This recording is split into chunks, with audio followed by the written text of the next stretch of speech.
Hi friends, আমার channel আপনাদেরকে স্বাগত। আজকের যে বিষয় নিয়ে আলোচনা করব তা হলো লাভ ক্ষতির পার্ট 3 নিয়ে আলোচনা করব। আগের দুটো ভিডিও পার্ট 1 এবং পার্ট 2, যেখানে পার্ট 1 এ ছিল লাভ ক্ষতির সূত্রগুলো এবং পার্ট 2 তে ছিল লাভ ক্ষতি সংক্রান্ত 5টা অঙ্ক। আজকে পার্ট 3 তেও লাভ ক্ষতির অঙ্ক নিয়ে আলোচনা করব। তবে ভিডিওটি শুরু করার আগে আপনাদের কাছে একান্ত আবেদন, আপনারা যারা ভিডিওটিকে দেখছেন তারা অবশ্যই করে চ্যানেলটিকে সাবস্ক্রাইব করবেন, ভিডিওটিকে বন্ধুদের মধ্যে শেয়ার করবেন এবং লাইক দেবেন। তো আসুন শুরু করা যাক। প্রথম কোশ্চেন বলছে যে বিক্রয় মূল্যের উপরে 6 নম্বর কোশ্চেন, মানে পার্ট 1, পার্ট 2 আর পার্ট 3 6 নম্বর এটা কোশ্চেন হচ্ছে। তো বিক্রয় মূল্যের উপর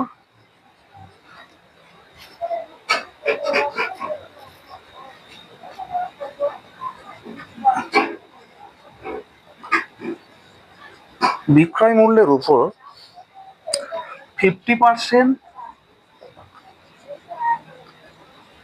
লাভ হলে ক্রয় মূল্যের উপর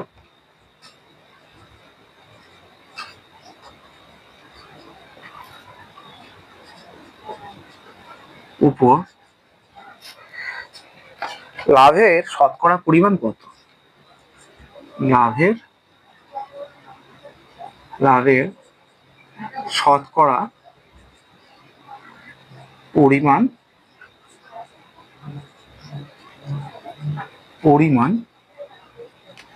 কত? কি বলছে অঙ্কটা? না বিক্রয় মূল্যের উপর লাভ কত বলছে, না হচ্ছে 50%, অর্থাৎ 50 টাকা, এবং ক্রয় মূল্যের উপরে লাভের শতকরা পরিমাণ অর্থাৎ 100 টাকার উপর কতটা লাভ হয়েছে এটা বের করতে বলছে। তো এখানে আমরা কি জানি সূত্র, না ক্রয় মূল্যের উপরে লাভ, ক্রয় মূল্যের উপর লাভ সমান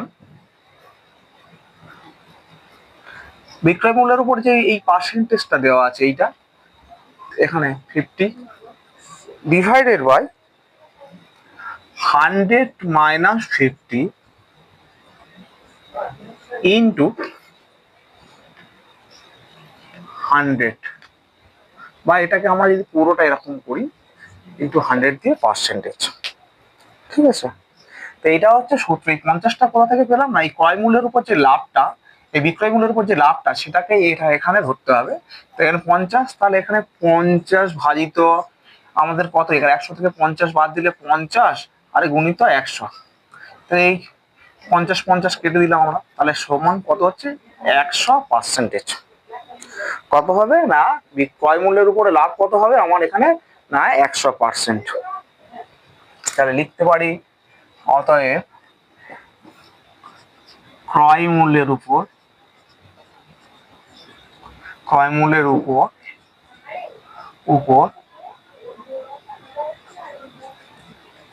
লাভের শতকরা পরিমাণ হলো 100%। ঠিক আছে, এটা হচ্ছে প্রথম কোশ্চেন। এর পরের কোশ্চেন, অর্থাৎ 7 নম্বর দাগেরটা আসবো।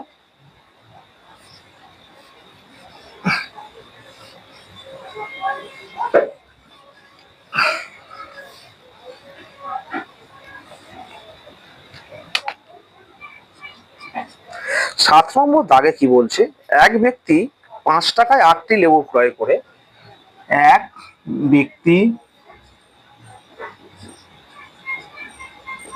5 টাকায় 8টি লেবু ক্রয় করে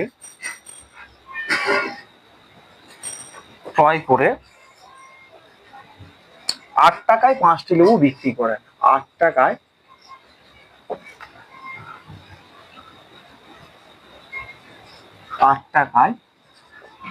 5টি লেবু বিক্রি করে, তাহলে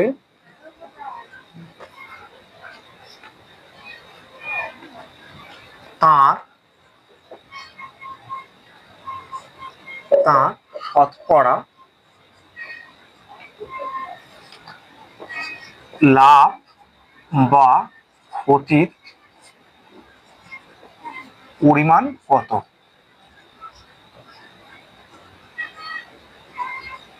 পরিমাণ কত? এই অঙ্কটা বলে গেলে এক ব্যক্তি কি কিনছে না 5 টাকায় কিনছে, কি কিনছে না 5 টাকায়, 5 টাকায় কি কিনছে না 8টি লেবু কিনছে। তাহলে একটা লেবুর এখান থেকে ক্রয় মূল্য বার করলে আমাদের কি হবে না 8টি লেবুর দাম 5 টাকা, তাহলে একটি লেবুর দাম আমরা কিন্তু ক্রয় মূল্য পেয়ে যাব। একইভাবে 5টি লেবুর বিক্রয় মূল্য কত 8 টাকা, তাহলে একটি লেবুর বিক্রয় মূল্য পাওয়া যাবে যদি আমরা মেথড অনুযায়ী করি, সূত্র না দিয়ে ডাইরেক্ট। তো এইভাবে করলে এখান থেকে আমরা লাভের পরিমাণটা পাবো। আমি যদি অপশন অনুযায়ী না মানে সূত্র অনুযায়ী না করে এইভাবে যদি আমি বোঝানোর জন্য করি যে 8টি লেবুর, এটা করে নিয়ে আবার সূত্র অনুযায়ী বলে দেবো, লেবুর 8টি লেবুর কি হয়েছে না ক্রয় মূল্য, ক্রয় মূল্য কত না 5 টাকা। তাহলে একটি লেবুর ক্রয় মূল্য কত হবে, তাহলে 5/8 টাকা। একইভাবে 5টি লেবুর, 5টি লেবুর বিক্রয় মূল্য, বিক্রয় মূল্য কত দেওয়া আছে 8 টাকা, 8 টাকা। তাহলে একটি লেবুর বিক্রয় মূল্য তাহলে কত হবে 8-এর 5 টাকা, তাহলে এটা কত হবে 5-এর 8, তার এটা হচ্ছে 8-এর 5। তাহলে এখান থেকে দেখা যাচ্ছে যে বিক্রয় মূল্য কি হচ্ছে না এখানে দেখা যাচ্ছে দেখুন 5টা আর এটা 8টা নিচে আছে, এখানে কিন্তু 5টা নিচে ও 8টা উপরে, অর্থাৎ এটার তুলনায় এটা বড়, অর্থাৎ বিক্রয় মূল্য ক্রয় মূল্যের থেকে এখানে বেশি দেখা যাচ্ছে, লাভ হচ্ছে এখানে। তাহলে লিখতে পারি যে লাভ হয়, অর্থাৎ লাভ হয়, লাভ হয় কত না ওই তার বিক্রয় মূল্য থেকে ক্রয় মূল্য বাদ দেবো, তাহলে 5-এর 8 মাইনাস 8-এর 8-এর 5 মাইনাস 5-এর 8 হলো। তো এখানে থেকে দুজনের লসাগু বার করলে কি হবে, দুটো এই দুজনের কাছে কোনো এক ছাড়া কোনো সংখ্যা যায় না, তাহলে লসাগু কোনটা হবে না দুজনের গুণফল হবে। তাহলে 5 আর 8-এর গুণফল কত 40, 5 40-এর কাছে কবার যায় না 8 বার, 5 দ্বারা যদি 40-কে ভাগ করি আমি তাহলে 8 বার যাবে, তাহলে 8 8-এর সঙ্গে 8 গুণ করলে 64, আর এই 8টা কাছে হবে 5 বার যাবে, তাহলে 5টা 5-এর সঙ্গে গুণ করলে 25। তাহলে এখান থেকে আমরা কত পাচ্ছি, এখান থেকে আমরা কত পাবো দেখা যাক। তাহলে 64 মাইনাস 25, তাহলে 14 থেকে 5 বাদ দিলে 9, আর এখানে 1 ফিরে এলো, তাহলে 1 ফিরে এলে 3, তাহলে কত হচ্ছে না 39। কত হলো 39 ভাজিত 40, 14 থেকে 5 বাদ দিলে 9, ঠিক আছে। তাই এইটা হচ্ছে কি আমাদের লাভ হয় এত টাকা, ঠিক আছে। তাহলে এত টাকা লাভটা কার উপরে হচ্ছে না একটা লেবু বিক্রি করে, অর্থাৎ এই টাকার উপরে লাভ হয় এই টাকা, তাহলে 1 টাকার উপরে কত 100 টাকার উপরে লাভ কত হয়, তাহলে লিখবো এইটা আমার দরকার, তাহলে এইটা লিখে দিলাম এখন।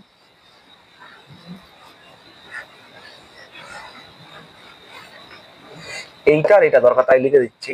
তাহলে এত টাকায় লাভ হয়,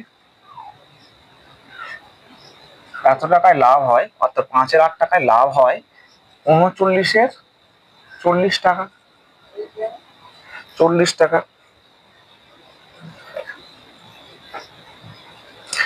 দেখি 9 থেকে 5 বার দিলে 14 থেকে 5 বার দিলে 9, ঠিক আছে। তো এইটা তাহলে এবার 1 টাকায় লাভ হয় কত, 1 টাকায় লাভ হয়, তাহলে কম হবে লাভ আরো, তাহলে কি হবে এটা এখানে উল্টে যাবে, তাহলে 8-এর 5 হয়ে যাবে। আর শতকরা বার করতে বলেছে এখানে, শতকরা লাভ, তাহলে 100 টাকায় লাভ হয় কত বার করতে বলেছে এখানে আমাদের, তাহলে 100 টাকা করে গুণ হয়ে যাবে, 8 গুণিত 100 ডিভাইডেড বাই 40 গুণিত 5। তো তো এইটা এবার আমরা মুছে দিই, এটার আর কোনো প্রয়োজন নেই। দেখা যাক এটা কি হয়। না, এই 40-এর শূন্য, এটা শূন্য কেটে গেল, 4 দুকানে 8, আর এটা হচ্ছে 5 দুকানে 10। ঠিক আছে, তাহলে কত লাভ হচ্ছে না 39 গুণিতক এই 2 দিয়ে গুণ করলে কত 4, তাহলে 4 লং 36-এর 6 হাত থাকে 1, 3 4 12, সরি 4 লং 36-এর 6 হাত থাকে 3, 3 4 12 আর 3-এ 15। তাহলে শতকরা লাভ কত এত পার্সেন্টেজ। তাহলে আমরা বলতে পারি তাহলে শতকরা লাভের পরিমাণ কত এত। তাহলে এবার যদি আমরা সূত্র প্রয়োগ করে করি, এই সূত্র অনুযায়ী করি এটা আমরা, তাহলে কি হবে দেখা যাক। সেকেন্ড মেথড বা পদ্ধতি সূত্র অনুযায়ী, ঠিক আছে। তাহলে তার লাভ বা ক্ষতি সমান লিখতে হবে কি, লিখতে পারি সূত্র যেটা a square minus B square, divided by B square into 100%। এবার এ স্কোয়ার এর মান কি হবে না, এখানে এটা হচ্ছে, এখানে এ হলো 8, অর্থাৎ লিমিট 8, এবং বি হলো 5। ঠিক আছে, তাহলে এবার আমরা বসিয়ে দিতে পারি সূত্র, এর জায়গায় 8 বসাবো, তাহলে 8 স্কোয়ার মাইনাস 5 তার হোল স্কোয়ার, আর এখানে বি মানে 5 স্কোয়ার ইন্টু 100 হলো। তার 8 8 64 মাইনাস 25 ডিভাইডেড বাই 5 স্কোয়ার করলে 25 গুণিত 100। 25 দ্বারা 100-কে কাটলে হচ্ছে 4 হয়, আর 64 থেকে 25 বাদ দিলে 39 হয়, সেটা আমরা আগেই পেয়েছি, সমান সেই 156%। তাহলে এখানে বোঝা গেল উত্তরটা, দুটো পদ্ধতি দ্বারা। এরপরে আসবো 8 নম্বর দাগের অঙ্কতে। এরপরে কি আসবো না 8 নম্বর দাগের অঙ্কতে।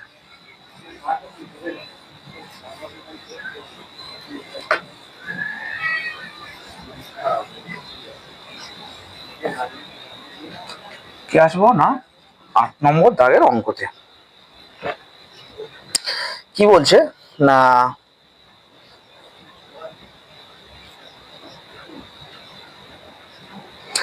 এক ব্যক্তি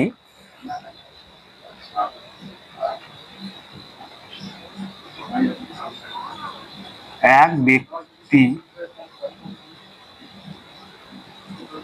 25% লাভে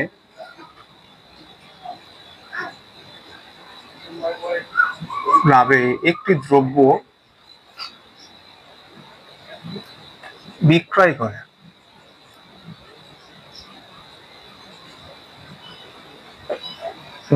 করে। সে যদি আরো 20% কম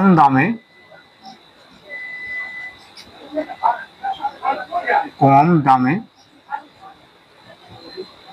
বিক্রয়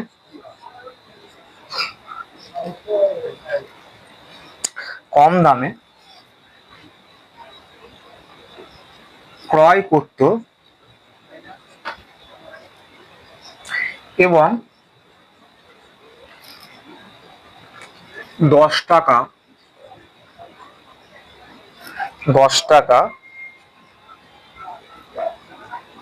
কম দামে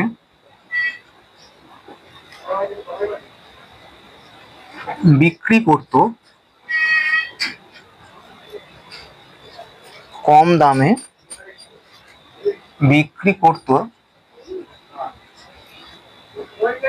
তাহলে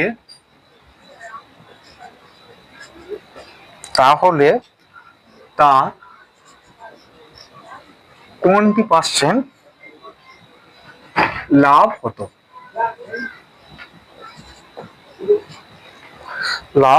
দ্রব্যটির ক্রয় মূল্য কত? দ্রব্যটির ক্রয় মূল্য কত?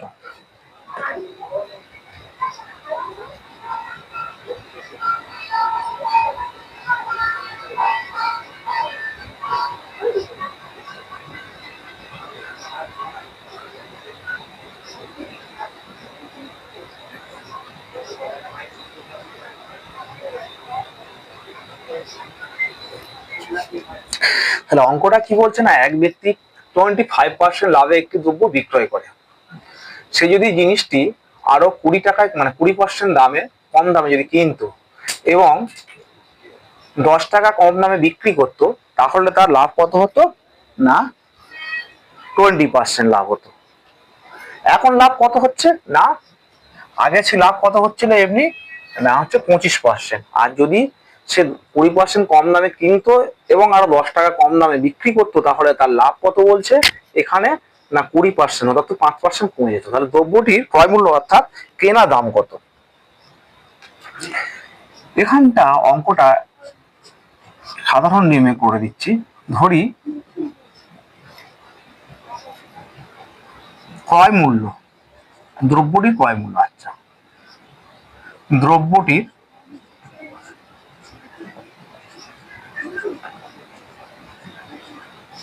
ক্রয় মূল্য x টাকা, x টাকা।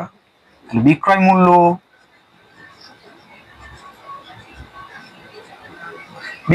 কি হবে তাহলে না, ছিল কত এখানে 25% লাভ, তাহলে বিক্রয় মূল্য সমান 100 প্লাস 25 ডিভাইডেড বাই 100 ইন্টু কত হবে আমাদের না ক্রয় মূল্য এইটা। তাহলে এখান থেকে 125 মানে 100 প্লাস 25 যোগ করলে হচ্ছে 125 ভাজিত 100 গুণিত x।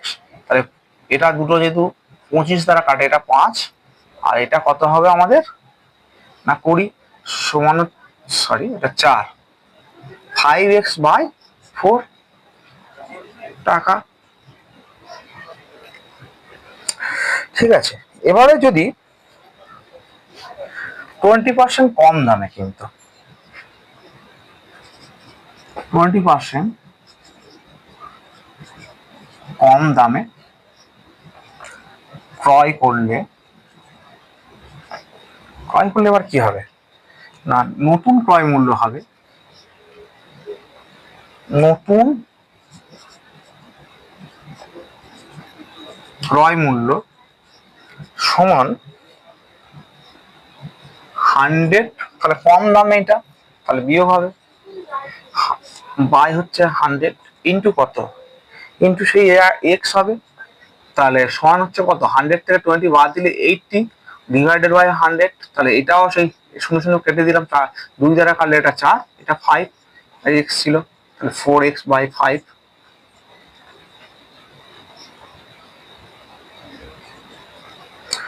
x by 5।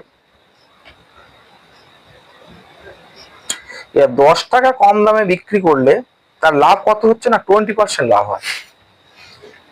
তাহলে উপরে আচ্ছা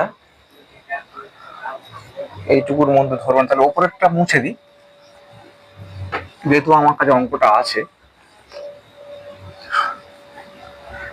তাহলে এবারে কি বলছে না, এর পরের স্টেপ এখান থেকে কি বলছে না 10 টাকা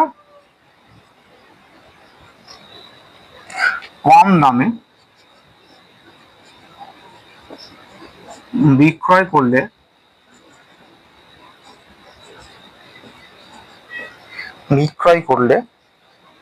কি হয় না 20% লাভ হয়, 20% লাভ হয়। তাহলে বিক্রয় মূল্য এক্ষেত্রে কত হবে, বিক্রয়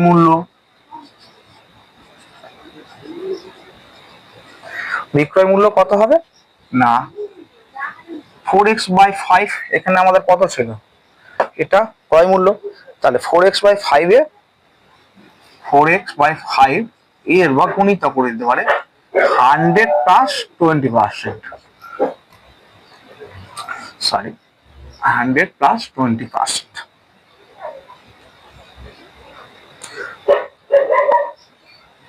সমান কি করতে পারি আমরা না 4x বাই 5 এটা কত হয়? সমান হচ্ছে 4x/5 ইন্টু 120%।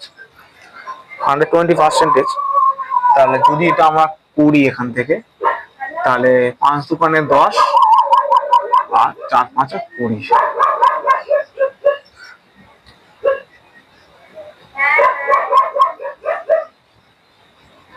এটা তাহলে সমান কত হচ্ছে আমাদের এখানে?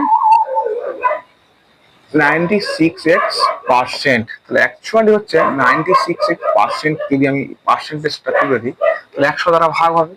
তাহলে এখানে 4 দ্বারা কাটলে এটা 24 হবে, আর এটা 25 হবে। সমান হচ্ছে 24x/25 বা 25।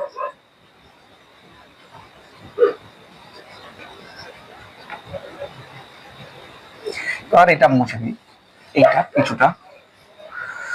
তো এখানে অর্থাৎ আমরা কি করতে পারি না, 24x/25 মাইনাস 4x/5 সমান কত? সমান হচ্ছে 10 টাকা। সমান কত না 10 টাকা।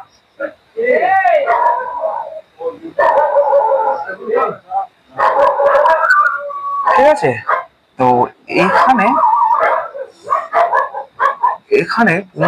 25 আর 5 এর এলসিএম হচ্ছে বা লসাগু হচ্ছে 25। ঠিক আছে। তাহলে 25 কাছে একবার যায়, তাহলে 24x, 5 25-এর কাছে 5 বার যায়, তাহলে এটা করতে পারি 20x10।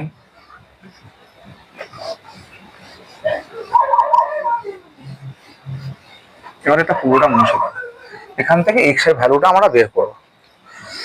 বা 24 থেকে 20 বাদ দিলে হচ্ছে 4x/25 + 10, বা 4x = 10 × 25, বা x = 10 × 25/4 হলো। তাহলে এটা যদি আমি 2 দিয়ে কাটি, 2 এটা 5, তাহলে 125, 5 × 25 করলে 125 হয়। তাহলে 5 × 25 করলে কত হয়? 125 হয়, ভাজিত 2। এটা ভাগ করলে হচ্ছে 62.5 আসে। তাহলে ক্রয় মূল্য আমার এখান থেকে কতটা বের হলো? জিনিসটার ক্রয় মূল্য হচ্ছে 62.5 টাকা। অর্থাৎ দ্রব্যটির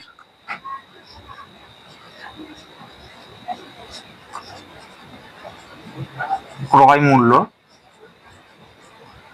কত না 62.5 টাকা। তো আজকের এই 3টাই থাকবে, যেহেতু একটা অঙ্ক বড় আছে, আবার আগামীকাল হবে। তো আপনারা যদি ভিডিওটিকে পছন্দ করেন, অবশ্যই করে চ্যানেলটিকে সাবস্ক্রাইব করুন, ভিডিওটিকে বন্ধুদের শেয়ার করুন, লাইক দেবেন। ধন্যবাদ।